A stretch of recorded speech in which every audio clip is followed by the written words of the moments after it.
The company evolved a lot over the course of the 3 years that we were working on it, and I think we went through quite a few different ideas. We started off with real-time search. The idea behind that was that people were tweeting when they saw things happen at big news events, like whether it's an earthquake or a celebrity was spotted or they're at a football game, and we wanted to surface all of that content in a search engine, right? When we launched it, we realized that a lot of other people had the same idea, and they launched around the same time. And so it was important to differentiate ourselves. And Google also was really interested in the opportunity too, because obviously Google is the king of search. And so it got much better at doing real-time search as well. So we were looking at our own data, and one of the things we thought about was how can we focus better? Because when you're in a startup that's trying to compete with lots of other people and you want to differentiate, focus is always a good way of doing it.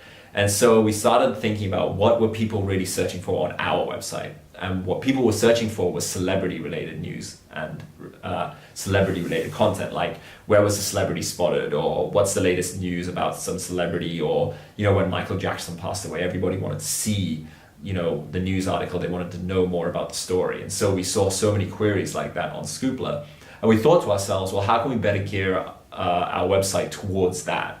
And so what we decided was that we could use our technology that we'd already built to find celebrity-specific content on Twitter. And one of the most interesting things that people cared about when it came to celebrities was where were they last spotted. And so we basically repurposed all of our algorithms to find celebrity sightings on Twitter. And that website was called JustSpotted. Well, the way we distinguished ourselves from our competitors was really focusing on one niche area, celebrities. While everybody else was focusing on real-time search as a whole, and competing with the likes of Google, we were focusing on this one narrow area where there weren't many technology companies. There was just us and TMZ, and they manually found all of their celebrity sightings.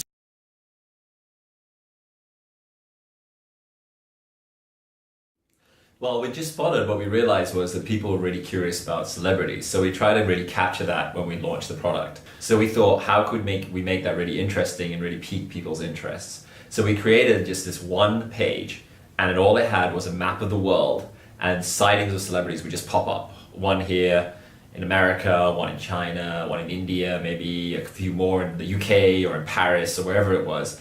And we had all these celebrity sightings popping up on this map, and no one knew how we did it. And what we put in the top corner was 7 days until launch.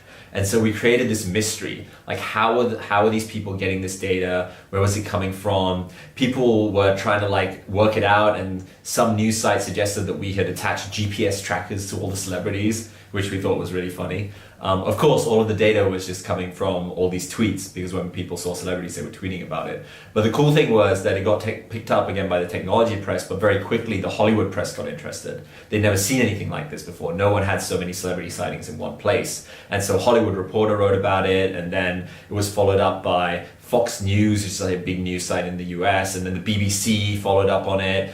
We got on Good Morning America that weekend where we were talking about it. So by the time we actually launched the whole website, we had hundreds of people just waiting for it to launch. So that little kind of guerrilla marketing PR kind of trick worked really well for us. The energy and atmosphere was pretty crazy. We were cramped into my apartment. There was 3 of us living there, including me and my co-founder. And our living room basically was the office for the startup. At any one time, there may be 12 different interns, a team of engineers, and the 3 co-founders working there.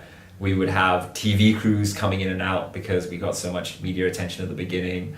And upstairs was Airbnb. They were just starting out back then. They were also in a small apartment. They had about 20 people. And every morning I would hear the pitter patter of the Airbnb employees running up the stairs to go to work. And I think there was just something really unique about that experience, being in that apartment, all squashed in there, elbow to elbow, working on this startup together. And before we launched JustSpotted, we really wanted to do it all in 3 months. So we were working all-nighters. And I remember the day we launched, none of us had slept for the last 2 days. And our engineer that was in charge of doing the final push of code to launch the product pressed the button and then fell asleep on my bed immediately afterwards.